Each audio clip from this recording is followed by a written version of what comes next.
હવે હું તો હેન્ડી આપતી રહી, પગ તો છે નહીં. તમને ખબર છે કેવી રીતે પેન્સિલ લેવા આમ કરીને આવું છું.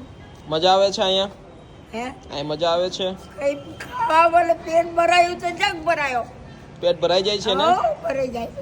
તો મજા આવે છે ને? રોડ કરતા તો સારું ને. અરે વાહ. હે તો પછી બસ રોડ ઉપર પડી હતી, દુકાનોમાં પડી હતી, સાચી વાત છે. દીકરી મરી ગઈ. અમે તમારા દીકરાઓ છીએ ને? તમે જોઈ છે ને સાહેબ? હા. મારા અંગાત આવતી હતી. આ પગમાં શું થયું તું તમને? જન્મથી બતાવો તો મને. આમ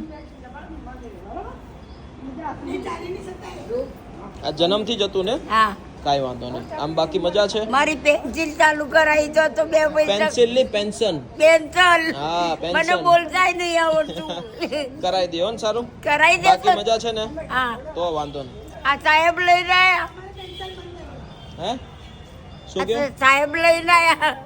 हाँ बिल्कुल बिल्कुल. રોડ કરતા સારું. हाँ बहुत सारी बात है. અને दोस्तों ये जो दादी माँ है जिनको हमने यहाँ नरोडा से रेस्क्यू किया था और बहुत ही हालात उनकी खराब थी आज से 15-20 दिन पहले, और अभी अहमदाबाद जो सेंटरों में वहाँ पे रहते हैं और सेवा समझ फाउंडेशन के साथ में जुड़ते हुए बहुत अच्छी सुविधा के साथ यहाँ पे रह रहे.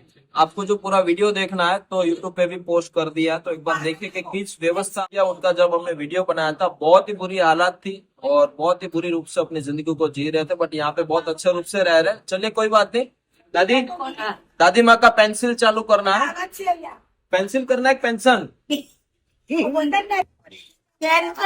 पेंशन. तो पेंशन के लिए थोड़ी सुविधा चाहिए. पेंशन चालू कर दे. पैसा कोने आपशो? ખાઈ સાહેબ મને નહીં આપો કઈ? મારી છોકરીનું 12મું કરવાનું છે. હે 12મું. હા તો આપણે કરી દઈએ ને. હમણાં શ્રાદ્ધ ચાલે. મારા ભાઈને તો થશે. કાંઈ વાંધો નહીં. પછી બીજા પૈસા વધશે ઈ કઈ બચવાનું નહીં. હું બચે 1200 રૂપિયા. થોડાક વધે તો આશ્રમ બને છે ને આપજો. હે આશ્રમ બને છે એક આપણું. રૂપિયા કેટલા આવે? 1200 રૂપિયા. તેમાં 100 रुपया આપજો ખાલી. હે 100 रुपया આપજો. 100 આની આશ્રમ હતો. आश्रम में दादी का 200 रुपए का डोनेशन मिलने वाला है पेंशन चालू होने के बाद. तो अभी बहुत सुविधा मस्त वहाँ पे तैयार हो रही है. अभी डोम बन रहा है, सोलर का काम चल रहा है, तो बस सपोर्ट देते रहना. Thank you so much. 200 रुपया आपकी तरफ से. હા બસ સોશિયલ મીડિયા આશ્રમ. આશ્રમ બનશે ત્યાં હું જોઈ રહીશ. બસ પછી એવું ત્યાં સરસ જોઈશ.